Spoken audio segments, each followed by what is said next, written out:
that better decisions and you learn more by assuming that you're dumber than everyone else. The reason this was something that took me a long time to learn is that when I was in college, it was all about showing how smart you were. It was about talking more in the group meetings. It was about raising your hand more in the classroom. I took that and started translating in the real world, and I realized that I didn't learn very much because I was the one talking all the time. And it only took a few times of me getting introduced to somebody. Someone would introduce us, and I would basically spend the whole time blabbering on about how great I was and how much I knew, only to find out later that this person was way above me in business and whatever things that I was pursuing at the time. And then I felt tons of shame and embarrassment about how stupid I was for doing that. I had to shift the way that I talked to new people and the way that I entered rooms. And I'll be real, I still talk probably too much. But at least being aware of that lesson as early as it could, I wish I had learned it earlier. Fundamentally, you can't learn if you're talking. And so if you're trying to learn, then not talking is the first requisite for doing that. And if you want to make better decisions, then you need to learn. This was a big epiphany I had. I got introduced once to somebody.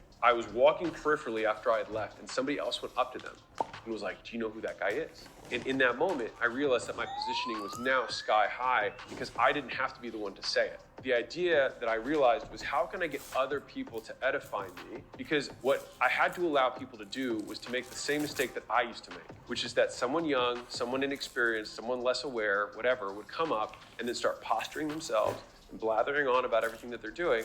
And me, I might be way ahead of them, but I would listen and see if there's anything interesting. And so on that conversation, I learned more than they did. I learned what type of person they are.